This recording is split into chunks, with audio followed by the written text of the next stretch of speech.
Oil లేకుండా samosas ఎలా చేయొచ్చు ఎయిర్ ఫ్రైయర్ లో చూపిస్తున్నాను. యూజువల్ గా సమోసాస్ కొంచెం మంచి సైజులో ఉండేవి తింటే almost 300 to 350 calories or 400 calories వస్తాయి సమోసా లావుని బట్టి అండ్ ఆయిల్ ని బట్టి. సో 2 టేబుల్ స్పూన్స్ ఆయిల్ వేసాను. ఎయిర్ ఫ్రైయర్ లో చేయటం వల్ల మనకి ఈ క్యాలరీస్ అన్ని కట్ అయిపోతాయి. సో ఇవి కొంచెం స్టీమ్ చేసుకున్నాను అనమాట. స్వీట్ కార్న్ అంటే samosa stuffing. So steamed green peas, కొంచెమే గ్రీన్ చిల్లీ వేస్తున్నాను, కొన్ని టొమాటోస్ వేస్తున్నాను, కొంచెం సాటే చేద్దాము, కొంచెం టర్మరిక్, కొంచెం కారం, కొంచెం గరం మసాలా, కొంచెమే చాట్ మసాలా వేస్తున్నాను, కొంచెం సాల్ట్, పన్నీర్ కూడా వేస్తున్నాను. అలాగూ పిల్లలు మామూలుగా ఈ వెజ్జీస్ అన్ని ఇలా తినమంటే తినరు.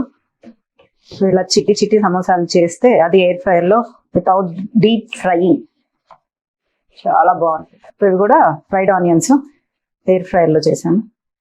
సో కొంచెం ఇలా మెత్తగా ఇలా అనేసి వేసేసుకుంటాం. ఈ ఫ్రైడ్ ఆనియన్స్ వల్ల చాలా టేస్ట్ వస్తుంది సమోసా. అండ్ ఆలు లేకపోతే సమోసా బాగోదు కదా, సో ఆలు వేస్తాం. సో గిల్ట్ ఫ్రీ సమోసాస్ చేసేద్దామా. సో సమోసాకి చపాతీ చేసేసుకుందాం. కొంచెం ఇది పలుచగా చేసుకుందాం. చిన్ని చిన్ని సమోసాస్ చేసుకుందాం. దీనికి 2 టైప్స్ ఆఫ్ సాసెస్ చేసుకుందాం, అవి చాలా బాగుంటాయి. కట్ చేద్దాము దీన్ని 2గా. సో దీన్ని ఇలా చక్కగా దీన్ని అంటించేద్దాం. దీంట్లో 1 స్పూన్ కర్రీ వేసేద్దాం. ఎంత ఈజీగా చూడండి. సో దీనికి నిండుగా పెట్టుకుందాం. చిన్ని సమోసాస్ చేస్తున్నాను. చక్కగా ఇలా చూడండి, నీట్గా ఇలా బాగుంది కదా. సో అలా ఇది కూడా చేసేసుకో. దీన్ని కొంచెం అంటించేద్దాం. అంటుకోకపోతే కొంచెం వాటర్ పెట్టేసి చేయటం.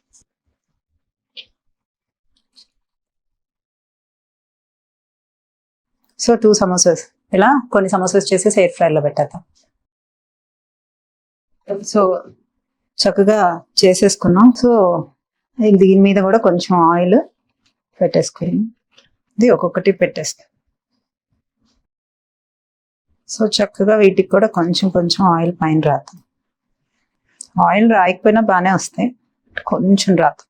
ఎయిర్ ఫ్రైయర్ లో ఒక 15 to 20 minutes దాకా పడుతుంది. చూసుకుంటూ చేసుకోవాలి. సో చింతపండుతో ఒక స్వీట్ సాస్ ఒకటి చేసుకుందాం. కొన్ని మిరపకాయలు పడతాయి, బెల్లం వేద్దాం స్వీట్నెస్కి. ఈ సాస్ పిల్లలు బాగా ఇష్టంగా తింటారు. చింతపండు గుజ్జు తీసి పెట్టుకుందాం, సాల్ట్ తగినంత. సో దీన్ని మిక్స్ చేద్దాం. సో కొంచెమే ఎండుమిర్చి అంటే ఇవి నానబెట్టుకున్నాను. గార్లిక్ కొంచెం ఎక్కువ వేస్తున్నాను, టేస్ట్ బాగుంటుంది. లెమన్ జ్యూస్ అండ్ ఇది క్రీమ్ చీజ్ అనమాట. కాటేజ్ చీజ్ అయినా క్రీమ్ చీజ్ అయినా యూజ్ చేయొచ్చు, బాగుంటుంది.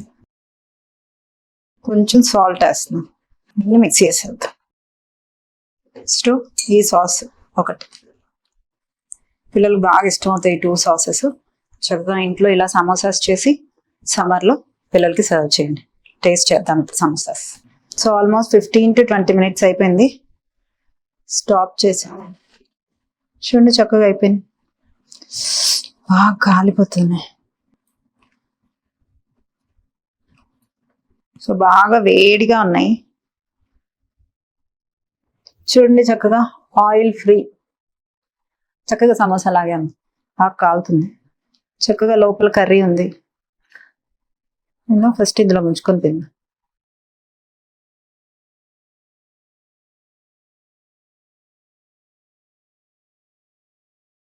లోపలి కర్రీ కూడా సూపర్ టేస్ట్ ఉంది. ఇలా ఉత్త తిన్నా కూడా బాగుంది. బట్ ఆ సాస్ అయితే చాలా నమ్కిన్ గా ఉంది.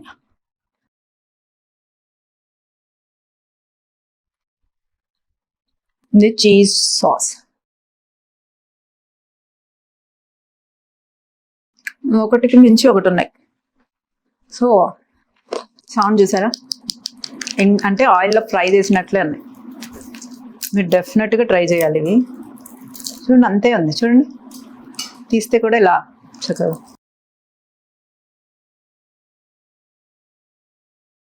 సమోసాలు తిన్నట్లే ఉంది. నేను చేసిన లోపల కూర అయితే సూపర్ ఉంది. So save it, share it and enjoy it. Thank you.